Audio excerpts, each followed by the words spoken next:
अस्सलाम वालेकुम दोस्तों थाईलैंड में मौजूद एक बच्चों की फुटबॉल टीम ने अपने एक साथी की बर्थडे प्लान करने के लिए एक अनोखा एडवेंचर प्लान किया। दोस्तों सारी टीम ने ये फैसला किया कि वो थैम लुआंग केव के अंदर जाकर अपनी टीम के मेंबर की बर्थडे सेलिब्रेट करेंगे और इसी के साथ ये भी प्लान किया गया कि इसके बारे में कोई भी अपने घर वालों को नहीं बताएगा। दोस्तों ये केव 10 किलोमीटर तक फैली हुई है और इसकी गहराई 85 किलोमीटर है, जो थाईलैंड में लैंडस्टोन के बड़े बड़े पहाड़ों के अंदर मौजूद है। दोस्तों था तो ये एडवेंचर, लेकिन ये एडवेंचर एक बहुत भयानक सफर में तब्दील होने वाला था, जिसमें इन 13 बच्चों ने अगले 18 दिन तक बगैर किसी जरूरी अशिया के जिंदा रहना था। और दोस्तों आज की वीडियो में हम इसी के बारे में बात करेंगे, लेकिन मेरी आप सबसे गुजारिश है कि ये वीडियो स्टार्ट होने से पहले आप मेरे चैनल को सब्सक्राइब कर दें और अगर आपको मेरी वीडियो पसंद आए तो इसको लाइक एंड शेयर लाजमी कीजिएगा।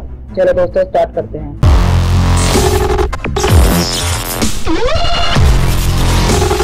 दोस्तों 23 जून 2018 ये वो दिन था जिस दिन थाईलैंड के इन 12 बच्चों ने अपने कोच के साथ इस एडवेंचर का प्लान बनाया था और वो लोग उसी टाइम अपनी बाइसाइकिल पे सवार होकर उस केव की तरफ चले गए। दोस्तों अब वो लोग केव के अंदर चले तो गए थे, लेकिन उनको ये नहीं पता था कि अब उनके साथ क्या होने वाला है।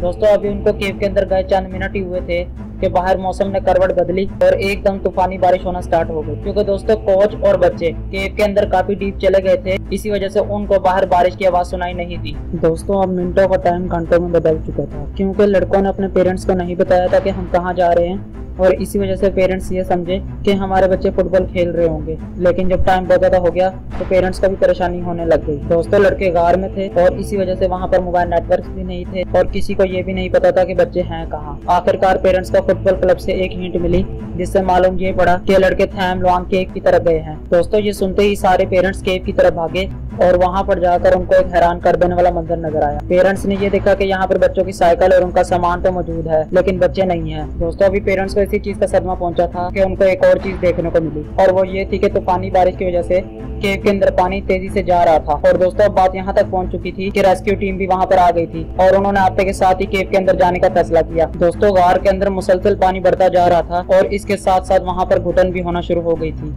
और अब रात के 1 बज चुके थे, लेकिन अभी तक बच्चों का अता पता नहीं था। और अभी भी दोस्तों पहाड़ों से मुसलसल पानी केव के अंदर गिर रहा था और अब रेस्क्यू टीम की तरफ से एक खबर आई, जिसमें उन्होंने ये कहा कि केव के अंदर कुछ पॉइंट्स ऐसे आ गए हैं जहां पर पानी छत से टकरा चुका है। और दोस्तों ज्यादा इक्विपमेंट ना होने की वजह से रेस्क्यू ऑपरेशन को वहीं पर रोकना पड़ा। और दोस्तों ये बात तो तय थी कि अगर वो 12 फुटबॉलर्स और उनका कोच अभी तक जिंदा हैं तो उनको ये रात केव के अंदर ही गुजारनी पड़ेगी। दोस्तों केव के एक मैप से ये पता चला कि इस केव के कुछ हिस्से बहुत ज्यादा डीप हैं और कुछ हिस्से बहुत ज्यादा ऊंचाई पर हैं। और ये बात भी तय थी कि अगर लड़के अभी तक जिंदा हैं तो वो किसी ऊंची जगह पर पनाह ले रहे होंगे। दोस्तों सारी रात केव के अंदर पानी का लेवल बढ़ता ही जा रहा था और सुबह होते रेस्क्यू टीम ने सबसे पहला काम ये किया कि उन्होंने केव के अंदर का पानी बाहर निकालने के लिए हैवी ड्यूटी पंप लगा दिए। लेकिन दोस्तों सबको एक ही सवाल तंग कर रहा था और वो ये था कि लड़के अगर अभी तक जिंदा हैं तो उनको तलाश किस तरह किया जाए। और दोस्तों एक्सपर्ट के पास सिर्फ इसका एक ही हल था और वो ये था कि प्रोफेशनल डाइवर्स की मदद से लड़कों को तलाश किया जाए, लेकिन उनको अंडर वाटर केव का एक्सपीरियंस होना चाहिए। और इसके लिए थाई नेवी ने अपने कमांडोज रेडी किए जिनको अंडर वाटर मिशन का काफी एक्सपीरियंस था। दोस्तों फुटबॉलर्स का केव के अंदर गए हुए 24 घंटे हो चुके थे और हर गुजरते पल के साथ उनके जिंदा होने के चांसेस बहुत कम होते नजर आ रहे थे, क्योंकि दोस्तों ना ही उनके पास इतना खाना पीना था और ना ही अंदर इतना ऑक्सीजन लेवल होगा। दोस्तों थाई नेवी के कमांडोज को रेस्क्यू मिशन करने से पहले ये जानना जरूरी था कि लड़के केव के किस पॉइंट पर मौजूद होंगे। दोस्तों इन कुछ पॉइंट्स में से एक पॉइंट पताया बीच कहलाता है, जहाँ पर फुटबॉलर्स के होने के काफी ज्यादा चांसेस थे। लेकिन दोस्तों मसला ये था कि यहाँ पर पहुंचा किस तरह जाए, क्योंकि पताया बीच केव की एंट्रेंस से 4 किलोमीटर दूर था। दोस्तों ये रेस्क्यू ऑपरेशन एक दिन का नहीं होना था, बल्कि ये कई दिनों का होने वाला था, क्योंकि इस केव के अंदर बहुत सी ऐसी तंग जगहें थी जहाँ पर थाई नेवी के कमांडोज को गुजरना था और वहाँ पर जीरो विजिबिलिटी के वाइज कमांडोज को अपने हाथ भी नजर नहीं आ रहे थे। लेकिन दोस्तों ये करना भी बहुत जरूरी था और इसीलिए कमांडोज ने बगैर कुछ सोचे समझे अंदर जाने का फैसला कर लिया।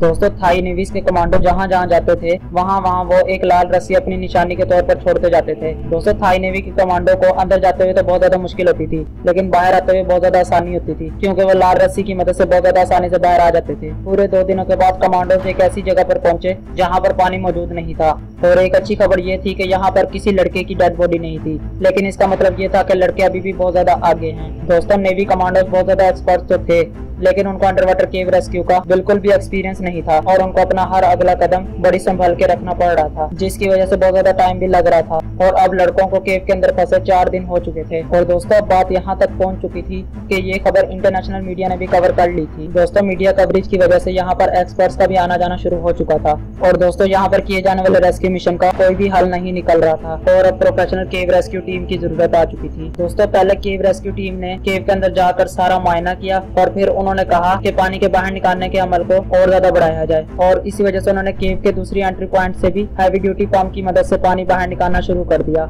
और देखते ही देखते पानी का लेवल कम होता गया और केव के पहले 800 मीटर से पानी बाहर निकाल लिया गया।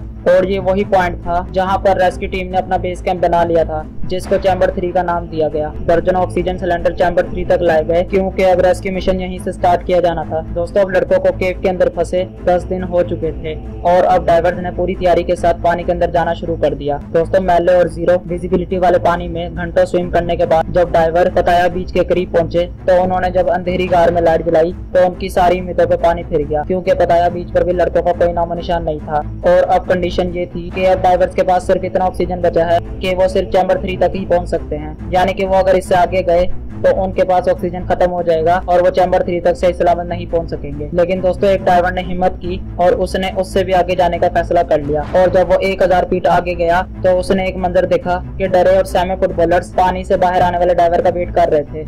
और अच्छी बात ये थी कि ये 12 फुटबॉलर्स और इनका कोच बिल्कुल सही सलामत मौजूद हैं। लेकिन दोस्तों सवाल ये था कि ये 12 फुटबॉलर और इनका कोच 10 दिनों तक बगैर खाए और पिए किस तरह जिंदा रहे। और एक्सपर्ट्स जिनको यहाँ पहुँचने में 10 दिन लग गए वो अब इन 12 लड़कों और इस कोच को पानी से बाहर किस तरह निकालेंगे। और दोस्तों एक्सपर्ट्स ने जो पिछले 10 दिनों में इतनी ज्यादा मुश्किलात का सामना किया था, इनको अगले 8 दिनों में इससे भी ज्यादा मुश्किलात का सामना करना पड़ेगा, क्योंकि अब एक शख्स की मौत भी होने वाली है। और ये सब कुछ जानेंगे दोस्तों आप इस वीडियो के पार्ट 2 में।